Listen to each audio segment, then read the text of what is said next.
Assalamualaikum warahmatullahi wabarakatuh. Jumpa kembali kawan-kawan dengan saya.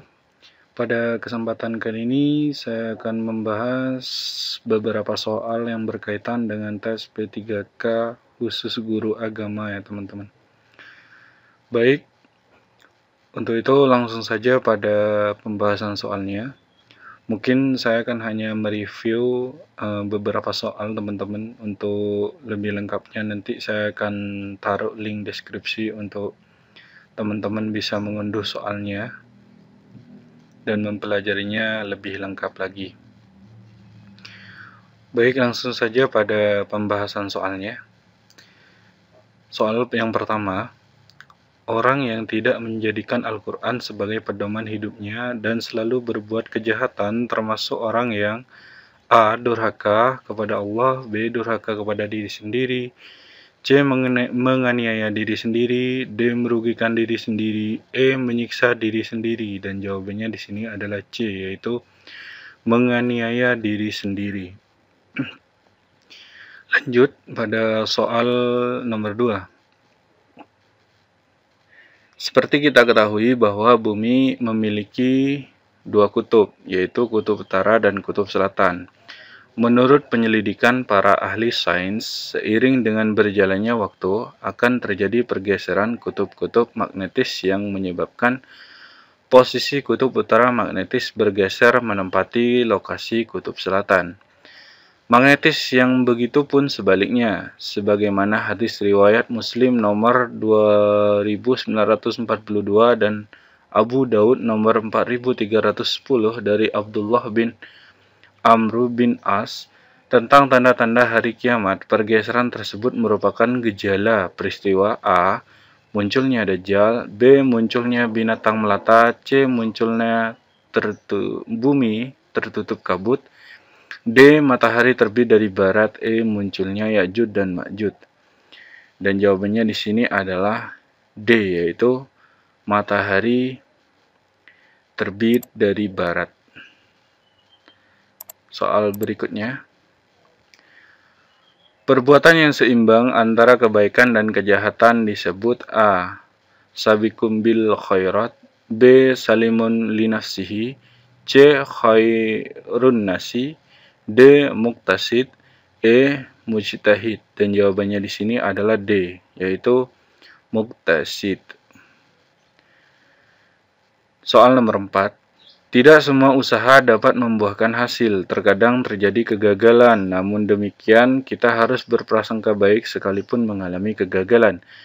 Berikut ini perilaku yang mencerminkan sikap tersebut adalah A. Kegagalan terjadi karena usaha belum maksimal, B. Orang lain yang menyebabkan kegagalan, C. Menganggap adanya orang lain yang tidak senang, D. Berpendapat bahwa sistem yang menyebabkan kegagalan, E.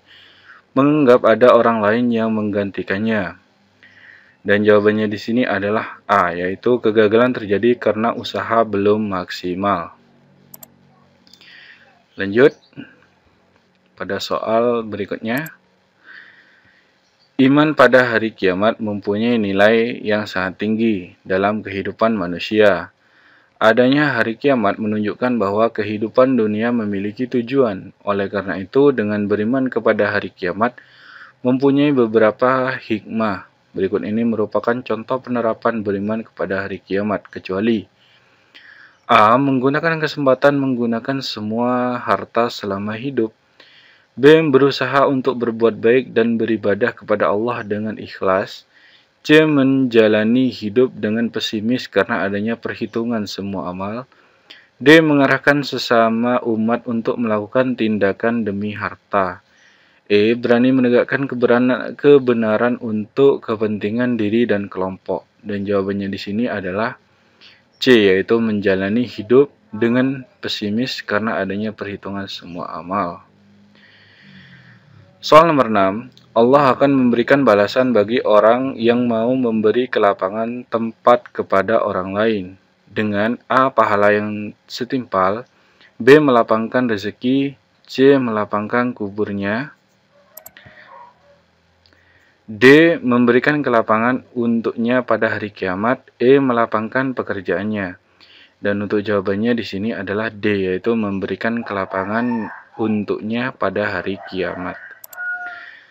Oke, lanjut pada soal berikutnya. Fastabiqul khairat artinya A. Berlomba dalam belajar, B. Berlomba dalam disiplin, C. Berlomba dalam kesehatan, D. Berlomba dalam kebaikan, E. Berlomba dalam kedudukan. Dan jawabannya di sini adalah D, yaitu berlomba dalam kebaikan. Soal berikutnya, perhatikan potongan ayat berikut. Yafsahillahu. Maksud potongan ayat di atas adalah A. Allah akan memberi pahala, B. Allah akan memberi ampunan, C. Allah akan memberi pangkat, D. Allah akan membimbing. Dan jawabannya di sini adalah B, yaitu Allah akan memberikan ampunan. Lanjut pada soal berikutnya, soal nomor 9. Dalam surat Al-Baqarah ayat 148, Allah memerintahkan kepada tiap-tiap umat agar A. bersilaturahmi, B. saling tolong-menolong, C. mencari rezeki yang halal, D. bekerja keras, E. berlomba dalam kebaikan, dan jawabannya adalah E, yaitu berlomba dalam kebaikan. Lanjut. Kalimat berikut yang berarti kebaikan adalah A. zalim, B. harirun, C. khobirun, D. al-khairati, E. libasyuhum.